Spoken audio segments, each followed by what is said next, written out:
Listings podcast. I have Maggie here with Brandir Services. Hi, Maggie. Hi, Jen. This is exciting. Thank you. Yeah, thanks for coming in. So tell us a little bit about yourself. We've been working together for a few years now. So tell us a little about what you're doing and all about Brandir Services. So I started Brandir Services in 2010, and ultimately now it's grown to where it's a transaction management company, handle California and Washington. We've touched into a couple other states as requested, but we've really gotten a foothold in those two states, and we're happy there. And so, each year we've grown. I think this year we're on track to, I believe, about around 750 transactions this year. Amazing. Yeah. Amazing. That's so exciting. And what got you into this? Like what made you start a transaction coordination company? Honestly, it was a little bit of just following.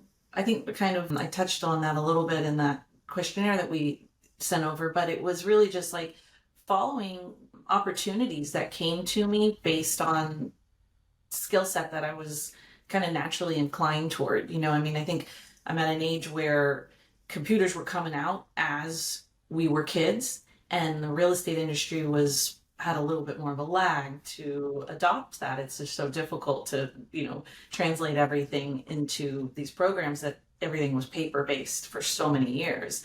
And so,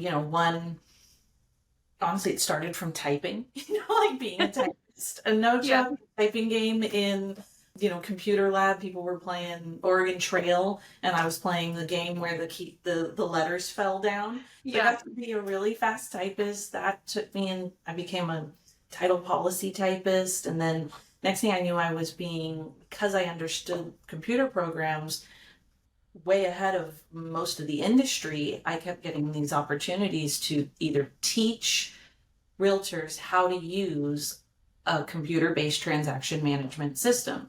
And so for a couple of years, I traveled up and down the state training offices on how to use one of the first transaction management systems before I even knew what TCing was. I remember Yeah. showing them how to use the program and being like, wait a second, you're doing what? For what? Like, that's interesting. And so early 2000s, I got to run one of the first paperless real estate brokerages in San Diego, at least. And, we really, from the ground up, I remember there was a loan officer, loan processor in the back, and they would stay after hours and print just stacks of files and hole punch. And they had a little margarita machine, and it was like after hours, and I just leave, that's wild. And so a few years later, she finally went paperless, and she's like, now I understand. Yeah. Just so that kind of early adoption of tech, I think, has Yeah. been what's led me down that path. And then 2008 hit, and they said, hey, we got to lose our salary or lose our overhead, and that's the office space and your salary. So congratulations, you're independent. And I think I was 22 or 23, and it's like, oh my gosh, okay, instead of having a check every 2 weeks, it's like, where's my business coming from? Yeah. And then quickly I realized, one TC is going to max out and the wheels are going to fall off, and it's not going to be good service. And that's a hard maximum on how much you can earn. And I didn't like that. So I brought on my first assistant and trained her, and started this model where it was similar to maybe an escrow team or a real estate office. I got my California broker's license a few years later, around when NMLS rules changed, and I saw if a loan processor had to have a broker's license, it was probably going to come our way on the TC side. Mm-hmm. And, at that point, I started having my kids in 2013, and there's no maternity leave. There's no, you're self-employed. Like, either you're working or you're not. Like, that's Yeah. it. Yeah. And so that team model where I had the one assistant, I was doing a full book of business, and she was too. And I said, I really want to take time off. So I brought on another person. She's still with me now, Carrie. She's awesome. And I offloaded all of my business, and I took a full year and a half off with my first baby. And it was just unbelievable. Like, I unbelievable. did not know that. That's amazing.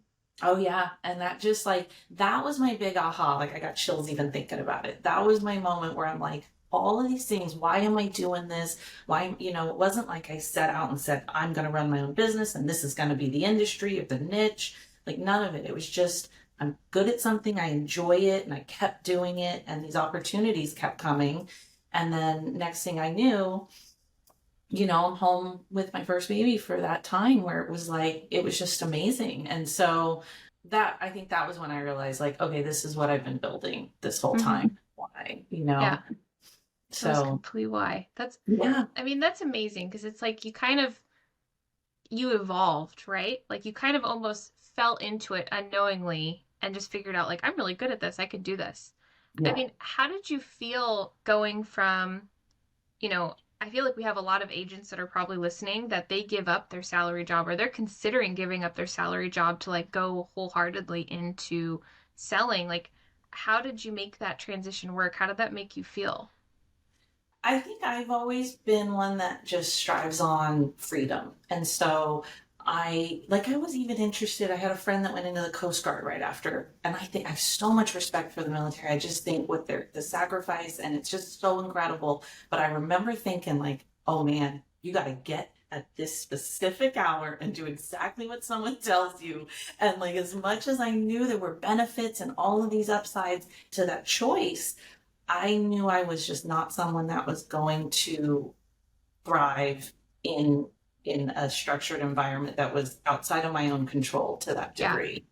yeah, And yeah, and so that was just the ability to create that my own freedom over the years was it just is what I think, like I can't go back, and so I took a contract gig recently, really interesting. I always say yes to all these opportunities. Someone I've worked with for years would just laugh at me because I'd be like, I'm taking this interview, and she's like, what do you mean you're taking an interview, but I was like, I don't know, we'll figure it out, and so, oh gosh, I lost my train of thought there.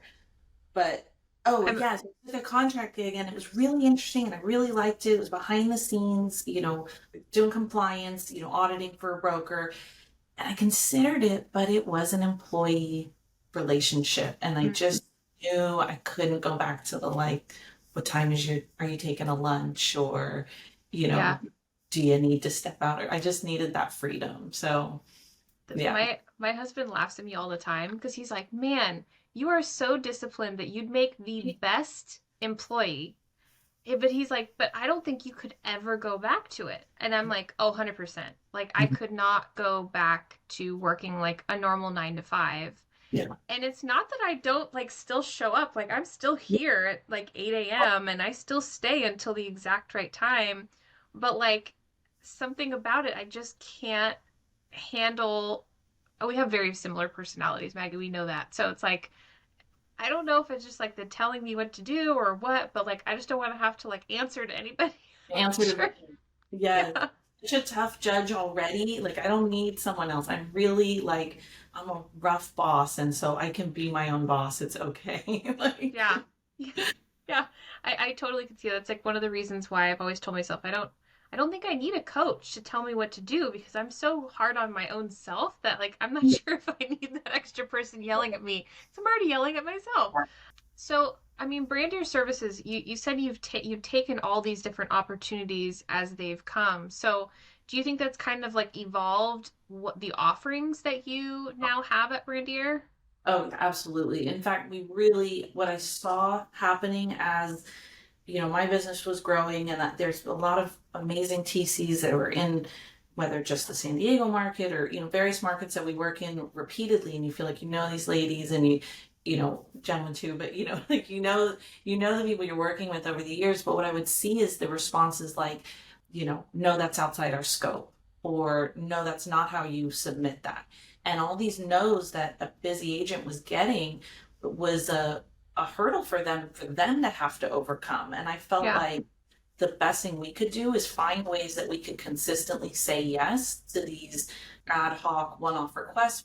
And so my cheesy line now is, we will systemize your customization. And it's like, I want to say yes, but I need to do it in a way that can replicate. And so with all my, techie stuff, I, will build out a Zapier Google base if it's this Hmm. agent in these tasks. So these things that would be a unique one-off request are now part of their Yep. system, and it's like my right and left brain are so happy. I do love that because I feel like there's so many, I mean, just companies in general. Let's put it that way with real estate, where they offer all these services, but it's like they're only going to do the things that they do. And I'm like, but what about this other piece to it, right? Or what about the turnaround time that makes sense for an agent? Like, let's discuss it. They're like, nope. But I've always loved how you've always come back and said, no, yeah, we will talk about it. Let's see. Let's see Yeah. what you're actually asking, so we're on the same page, because that's Yeah. the biggest piece to it. And then let's make it work if it Yeah. makes sense for everyone. So I love And a lot that. of times what they're asking for is a wheel we've already invented, so like, a lot of times agents are islands unto themselves, especially when we lost the brick and mortar, we lost the water cooler, and so a lot of times these agents are out there just totally on their own and trying to think up, how can I improve my business inside of my vision of it. And so when we have these conversations, I can say, oh, well, I've seen, 20 different iterations of what you're trying to do. And we've worked through this already. So let's apply that path. And like, Mm-hmm. a lot of times they'll think what they're asking for is 100% customized. But when we dig in, it might really only be about 5 or Yeah, 10. And what we've established is like covers so much of what they're wanting to do anyway. love it. Love it. Not creating the wheel. Yeah. Well, let's pivot a little bit. Let's talk about the market. We Yeah. are in right now it's December 2023 if you're listening, and the market's changed. It's shifted. Things have gotten hard.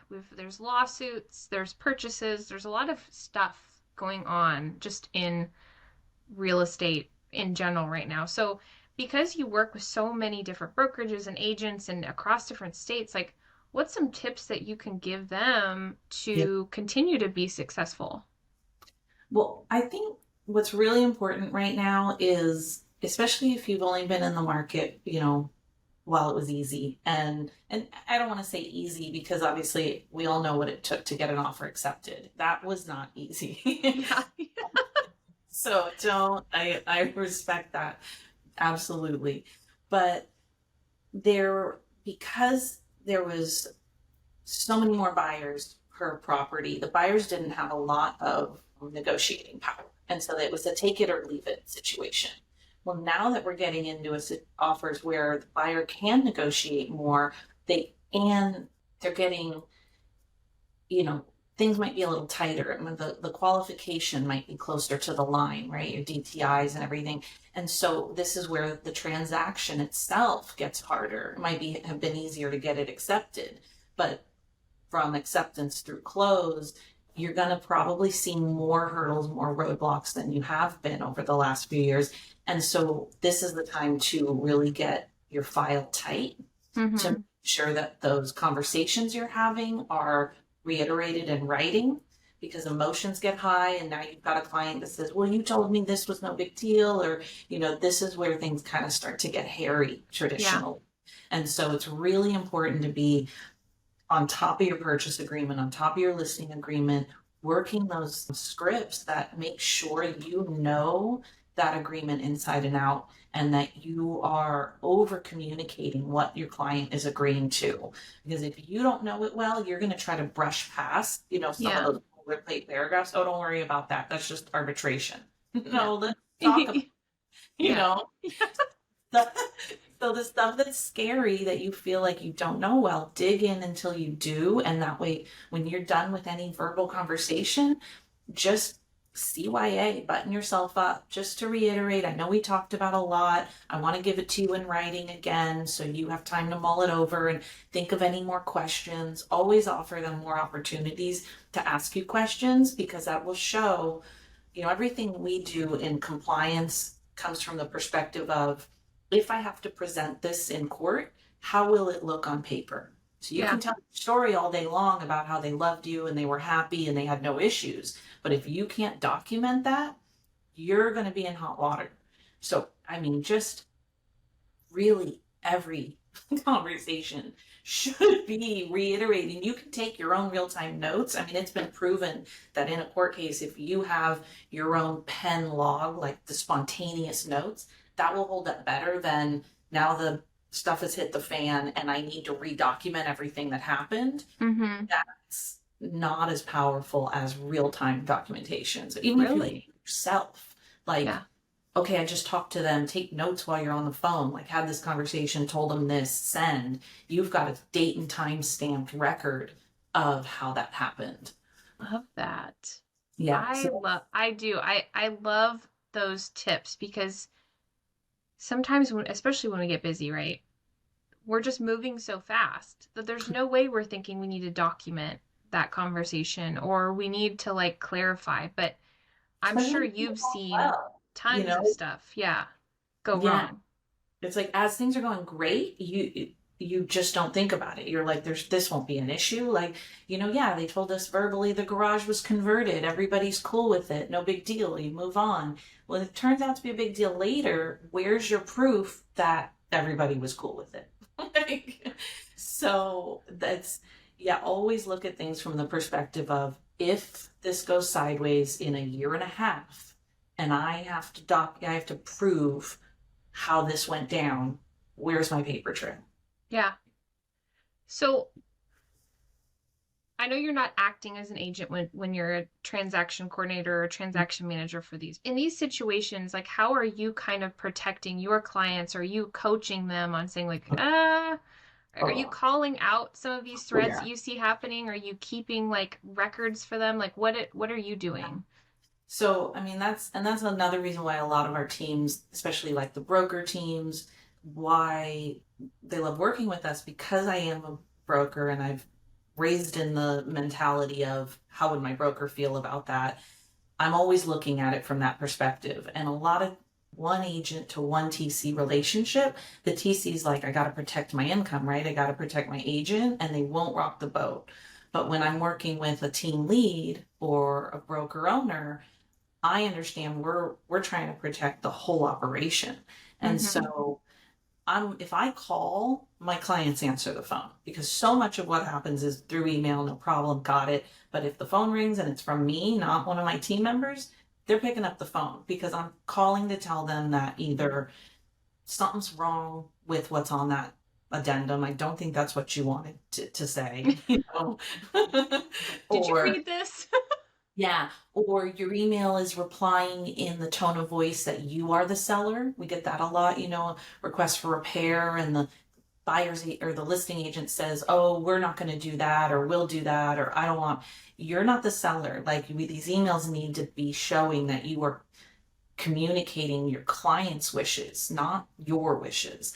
And Mm-hmm. so there's a lot of like calling and saying like, how do we want it? And then just from my years in title too, because that was that whole typing and that process, right? Started with working on title policies and prelims. So I understand at what point do we need to say, no, this is a title officer call. Like this needs to go this direction. And so just that whole view. Plus, my mother's was a loan officer for many years, right? So, and I did a little bit of loan processing, just enough to know how to get a file through underwriting. And I'll see agents that think, oh, this loan officer is being mean. Like, why do they want this stuff? It's like, no, they are answering to the underwriter. There's turn times. So just kind of helping them understand what's happening in those other roles, I think is because a lot of that, I think what we don't know is scary. And so Yeah. as something's happening that we don't know, there's immediate freak out mode. And so if I can say, no, listen, this is what's actually happening behind the scenes with this. This is normal. No one's out to get you. We just Yeah. need to work through this detail. I just think it helps them, it brings emotions down and back to like, okay, how can we work through this hurdle? Not why is the processor being mean to me? Yeah. Yeah. They're like, they're So dealing with a whole other series of things on the other end. They're not necessarily out to get you personally. I know we feel and they're like that not as agents.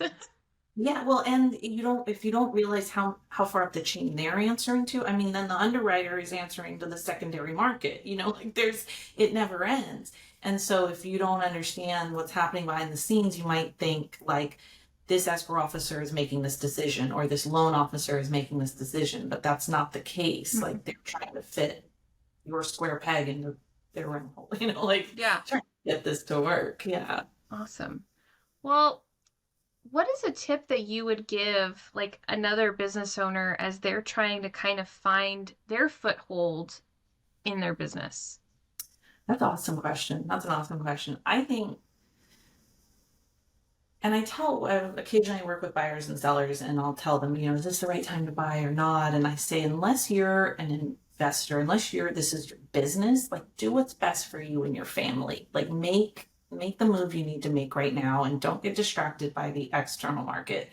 And I think that same kind of answer comes in with business owners. Like there's a million ways to run a successful business in real estate. It's one of the, I just love this industry. I think it just provides incredible freedom to someone who wants to pursue it. And so you don't have to do it the same way as your neighbor or as, you know, you can find what you're good at, what you love, and incorporate that into this, so whether it's, if you're also a bartender, we've got a great realtor on our team that's also a bartender. She loves it and she gets leads all day long while she's bartending. Mm-hmm.